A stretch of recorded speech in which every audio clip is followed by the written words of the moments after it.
भगवान बुद्ध ने समय समय पर अनेक स्थानों पर अनेक स्थविरों तथा दूसरों को जो उपदेश दिए थे, जो चर्चाएं की थी, वे धम्म पद में मिलते हैं। धम्म पद का स्थान बौद्ध जगत में बहुत ऊंचा माना गया है। इसकी भाषा पाली है जो बहुत सरल और मधुर है। एक एक गाथा ऊंची ऊंची प्रेरणा देती है। धम्मपद त्रिपिटक के सुत्ता पिटक के खुद्दक निकाय के 15 ग्रंथों में से एक है। इसमें कुल 423 गाथाएं अर्थात श्लोक हैं, जो 26 वर्गों या विषयों में विभक्त हैं। उनमें से 10 श्लोक हम यहाँ पर पढ़ेंगे जो कि पाली भाषा में है, और उसका हिंदी अनुवाद भी देखेंगे।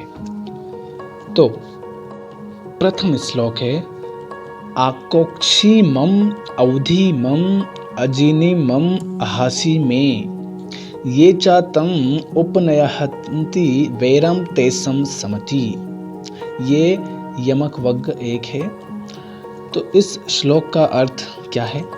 इसमें कहा गया है, मुझे उसने डांटा झपटा, मुझे उसने मारा पीटा, मुझे उसने जीत लिया और उसने मेरा छीन लिया। मन में जो ऐसी ऐसी बातें लाते रहते हैं, उनका वैर शांत नहीं होता। अर्थात जो व्यक्ति आप देखेंगे अपने जीवन में जो ये कहता रहता है कि मुझे उसने डांटा झपटा, मुझे उसने मारा पीटा, उसने मुझे जीत लिया, उसने हरा दिया, इस तरह की बातें जो अपने मन में किसी के प्रति लाते रहते हैं, उनका वैर शांत नहीं होता। अर्थात उनकी जो दुश्मनी हो जाती है, वो दुश्मनी कभी शांत नहीं होती है। तो आपको अपने मन में ऐसी बातें फिर बार बार नहीं लाना चाहिए। दूसरा श्लोक, ना ही वैरेन वैरानी समन्तीद कुदाचनम अवैरेन च समन्ति एस धमो सनंतनो। इसका अर्थ है कि इस संसार में वैर कभी वैर से शांत नहीं होता। वैर तो अवैर अर्थात मैत्री से ही शांत होता है। यहाँ पर यही सनातन नियम है। यहाँ पर कहा गया है कि दुश्मनी से शांत नहीं होती है। जिस तरह जल को गर्म नहीं कर सकता, आग को ठंडा नहीं कर सकती, उसी तरह दुश्मनी को खत्म, दुश्मनी को शांत नहीं कर सकती है। यही नियम सनातन है। इसलिए दुश्मनी को शांत करना है तो उसके लिए मैत्री कर लो, मित्रता कर लो। तीसरा श्लोक है, असारे सारमतीनो सारे चासार दस्सिनो ते सारम नाधि गेच्छति मिथ्या संकल्प गोचरा।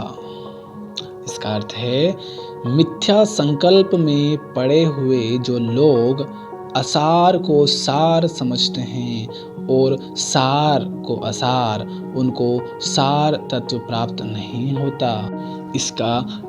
इसके लिए मैं आपको एक साधारण सा बहुत ही जाना पहचाना उदाहरण देता हूँ।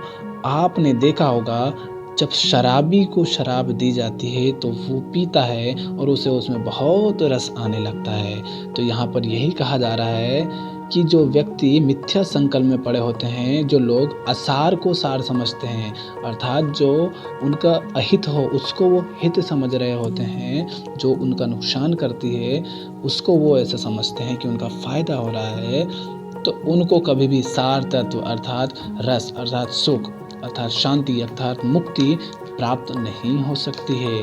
इसलिए तुम्हें गलत संकल्पों में नहीं पड़ना चाहिए कि यही सुख है। श्लोक नंबर 4, चौथा श्लोक है, यथागारम तेदुच्छनम वुट्टी समति विबच्छति एवं अभविंतम चिंतम रागो समति विबच्छति। अर्थात जैसे बुरी तरह छाए हुए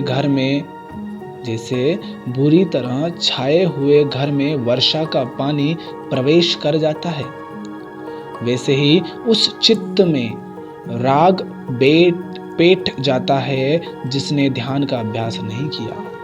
आपने देखा होगा कि जैसे बुरी तरह छाए हुए घर में, अर्थात जैसे झोपड़ी है, उसकी अच्छी तरह से उसको नहीं ढका गया है, उसको अच्छी तरह से नहीं छाया है, उसका जो छत है उसको अच्छी तरह से नहीं बनाया गया है, तो उसमें पानी प्रवेश कर जाता है, वर्षा का जल प्रवेश कर जाता है। उसी तरह जिस व्यक्ति ने ध्यान का अभ्यास नहीं किया है, जिसका अपने मन, अपने विचारों पर नियंत्रण नहीं है, उसके चित्त में किसी भी तरह के रोग, द्वेष सब प्रवेश कर जाते हैं, पेट कर जाते हैं। इसलिए जो विचार तुम्हारे मन में आता है उसका अच्छी तरह से तुम्हें विश्लेषण करना चाहिए। 5वां श्लोक है, यथागारम सुच्छन्नम वुट्ठी समति विभज्जति एवं शुभविंतम चिंतम रागो न समति विभज्जति। अर्थात जिस तरह भली भांति अच्छी तरह से छाए हुए घर में वर्षा का पानी प्रवेश नहीं कर सकता, वैसे ही उस चित्त में राग द्वेष नहीं पेट कर सकता जिसने ध्यान का भली भांति अभ्यास किया है। अब इसका अर्थ आप पिछले श्लोक के आधार पर समझ गए होंगे। 6वां श्लोक है, इद सोचती पेच सोचती पापकारी उभयथ सोचती सो सोचती सो विहतती दिस्वा कम किलिट मंतनो। अर्थात इस लोक में शोक करता है और परलोक में भी पाप करने वाला दोनों लोकों में शोक करता है और चिंता में डूबा रहता है अपने मलिन कर्मों को देख कर। अर्थात जो व्यक्ति बुरे कर्म करता है वो अपने ही कर्मों के परिणाम को देख कर इस लोक में भी शोक करता है, दुख अनुभव करता है, दुख देखता है, दुख भोगता है, और परलोक में भी पाप करता है और वहां भी शोक भोगता है। 7वां श्लोक, इद मोदती पेच मोदती कत पुजे अभ्यथ मोदती सो मोदती सोम पमोदती दिस्वा काम विशुद्ध मंतनो। अर्थात इस लोक में प्रसन्न रहता है और परलोक में भी, पुण्य करने वाला दोनों लोकों में प्रसन्न रहता है। वह प्रसन्न रहता है, आनंद मनाता है अपने विशुद्ध कर्मों को देख कर। अर्थात यहाँ कहा जा रहा है कि जो व्यक्ति अपने विशुद्ध कर्म करता है, जो अच्छे कर्म करता है, पुण्य कर्म करता है, वह उन कर्मों को देख कर, उन पुण्य कर्मों को देख कर वह प्रसन्न होता रहता है, आनंद मनाता है। वह इस लोक में भी प्रसन्न रहता है और परलोक में भी प्रसन्न रहता है, पुण्य करने वाले दोनों लोकों में प्रसन्न रहता है। 8वां श्लोक है, उठो ने नपमादेन सचमेन दमेन च दीपम कयरात मेधावियम ओयो नाभि कीर्ति। अर्थात उद्योग, अप्रमाद, संयम और इंद्रिय दमन, इनके द्वारा बुद्धिमान मनुष्य को अपने लिए एक ऐसा द्वीप बना लेना चाहिए जिसे बाढ़ डुबा नहीं सके। यहाँ पर कहा जा रहा है कि अगर व्यक्ति अपने संयम से, अपनी इन इंद्रियों पर अपना नियंत्रण करके अगर खुद का एक संसार बना ले, एक द्वीप बना ले, तो उसको किसी भी तरह की बुरी आदतें, बुरे कर्म से हिला नहीं सकते, उसे ठोस नहीं पहुंचा सकते।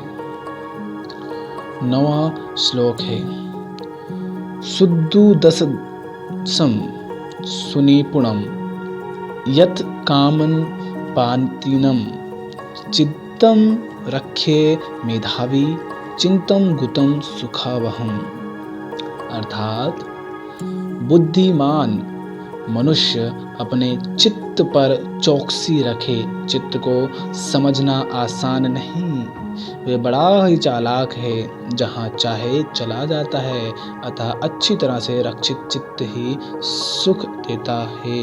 अर्थात हमें अपने चित्त पर, अपने मन पर, अपने विचारों पर ध्यान रखना चाहिए, चौकीदारी रखनी चाहिए, उसकी सुरक्षा करनी चाहिए, क्योंकि अपने चित्त को समझना तो आसान है नहीं, ठीक है। अगर समझ तो सकते नहीं, क्योंकि वो बड़ा चालाक है, वो जहाँ चाहे वहाँ चला जाता है। इसलिए उसे अच्छी तरह से रक्षित करना चाहिए, और जो अच्छी तरह से रक्षित होता है, सुरक्षित होता है, वही चित्त सुख देता है। 10वां श्लोक है, अनवस्तुत चित्तस अन्वहत चेतसो पुच पाप हीणस्य नत्थि जागरतो भयम। अर्थात राग जिसके चित्त में नहीं रह गया और द्वेष जिसके चित्त से हट गया, ऐसे पाप पुण्य सहित जागृत पुरुष को कोई भय नहीं। अर्थात जो व्यक्ति पाप पुण्य, भले बुरे, राग द्वेष की भावना से ऊपर उठ जाता है, उसको किसी का भय नहीं होता है।